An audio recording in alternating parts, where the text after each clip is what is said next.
बिहार में बस जाति ही है जो कभी नहीं जाती है। मैं आपको बता दूं, जब भी चुनाव की बात होती है तो जातिगत समीकरण भुनाने में हर एक पार्टी के दल लग जाते हैं, हर एक पार्टी के नेता लग जाते हैं और इसी को लेकर टिकट का बंटवारा भी होता है। इस लोकसभा चुनाव में भी बिहार में कुछ ऐसा ही देखने को मिला, लेकिन किस जाति को कितना फायदा हुआ और किस जाति को कितना नुकसान, ये मैं आज आपको बताने वाला हूं। मैं आपको बताने वाला हूं कि कौन से जाति का दबदबा रहा इस लोकसभा के चुनाव में।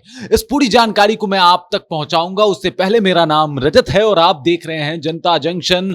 एक बार फिर से बिहार में जातीय घमासान मचा।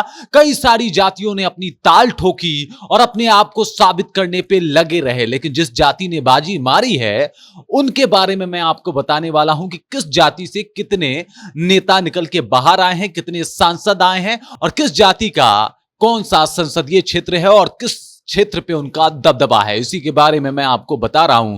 तो सबसे पहले बात करते हैं यादवों की। तो यादव इस बार सभी के ऊपर भारी पड़ते हुए नजर आए हैं और यादव ने बिहार से कुल 7 सांसद चुन के दिए हैं। 7 सांसद उन्होंने अपने खाते से चुन के दिया है और यादव का दबदबा इस बार दिख रहा है बिहार लोकसभा में। लेकिन उससे पहले अगर दूसरे तरफ जाए तो इनके सामने मजबूती से अगर कोई जात पैर टिका के खड़ा है तो वो है राजपूत। अब राजपूतों की अहम भूमिका मैं इसलिए बता रहा हूं क्योंकि राजपूतों की संख्या यादव की संख्या से बहुत कम है, लेकिन फिर भी उन्होंने अपने 6 सांसदों को संसद का रास्ता दे दिया है। अब यादव की बात की जाए तो 14% से ज्यादा आबादी होने के बाद भी इनके 7 सांसद गए हैं, जबकि 4% आबादी के साथ राजपूतों ने अपने 6 सांसद को संसद भवन में बिठा दिया है। और यही मामला देखा जा रहा है कि आखिर में इन दोनों जातियों में दबदबा किसका ज्यादा है। तो लॉजिकल तौर पे देखा जाए,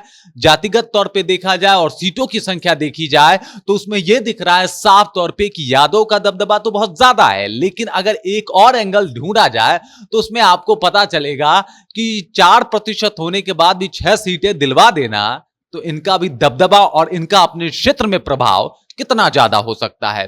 फिर अब आगे आते हैं, मैं आपको बता दूं, वहीं भूमिहार की अगर बात की जाए तो 3 भूमिहारों ने इस लोकसभा सीट में बाजी मारी है। और मजे की बात, ये जो 3 भूमिहार हैं वो तीनों एनडीए की तरफ से ही चुनाव लड़े हैं। पहले हैं गिरिराज सिंह, ललन सिंह और विवेक ठाकुर। बेगूसराय से गिरिराज सिंह लड़े थे, वो जीत गए।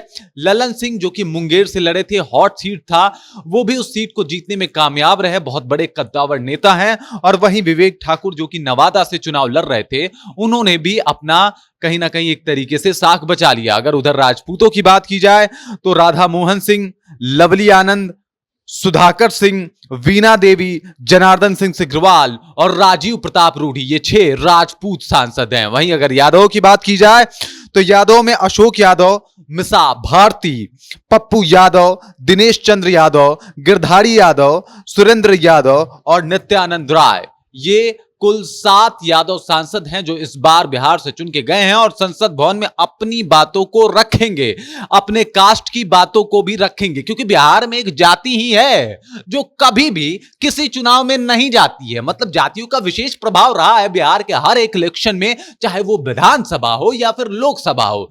वहीं अगर बात किया जाए तो सवर्णों का भी दबदबा रहा है। कुल 12 सीटें अपने खाते में किए हैं वो। अब मैं आपको बता दिया कि 6 तो राजपूतों ने किया, 3 इधर भूमिहारों ने किया, 2 कर दिए हैं ब्राह्मणों ने। मैं आपको बता दूं, 2 ब्राह्मण गोपाल जी ठाकुर दरभंगा से और देवेश चंद्र ठाकुर सीतामढ़ी से, ये 2 सीट से यहां से ये जीत चुके हैं। और वहीं अगर बात करें तो रविशंकर प्रसाद जो कि कायस्थ जाति से बिलोंग करते हैं और वो भी सवर्ण में ही आते हैं, वो पटना साहिब की सीट बचाने में कामयाब रह गए। और इस तरीके से कुल 12 सीटें जो है वो कहीं ना कहीं जीतने में कामयाब हो गई है सवर्ण। और वहीं अगर बात किया जाए तो 20 सीटें जो है अति पिछड़ा और पिछड़ा वर्ग के लोगों ने कमाल करके दिखा दिया है।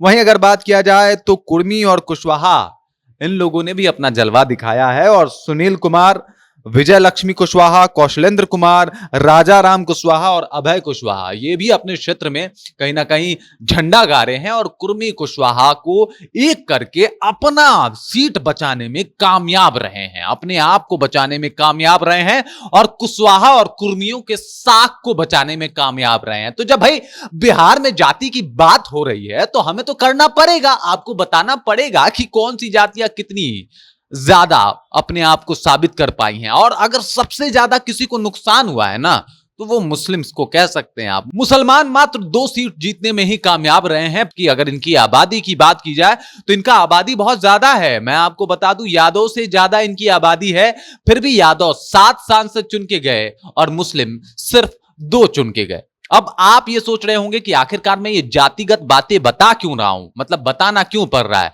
तो भाई अगर जात के नाम पे टिकट मिल रहा है, अगर जात के नाम पे वोट मिल रहा है, अगर जात के नाम पे हम कहीं ना कहीं एक तरीके से सभी रुझानों को भूल के जात के नाम पे वोट कर रहे हैं, तो आपको ये जानना और मेरा ये बताना फर्ज बन जाता है कि आप ये जान जाएं कि कौन से जाति के कितने और कहां कहां सांसद हैं। बाकी इसके ऊपर आपको क्या लगता है कमेंट करके हमें अपना विचार जरूर बताइए। यादव वर्सेस राजपूत का एक बार फिर से मामला देखने को मिल रहा है। एक तरफ यादव जो कि 7 लोकसभा की सीटें जीते हैं, ऊपर से राजपूत की बात की जाए तो 6, तो इनका मामला एक बार फिर से बिहार में देखने को मिल रहा है। इसके ऊपर आप क्या सोचते हैं, किस जाति का दबदबा वास्तव में बिहार में है? आप कमेंट सेक्शन में जाइए और कमेंट करके हमें बता दीजिए। बाकी मेरा नाम रजत है और आप देख रहे हैं जनता जंक्शन।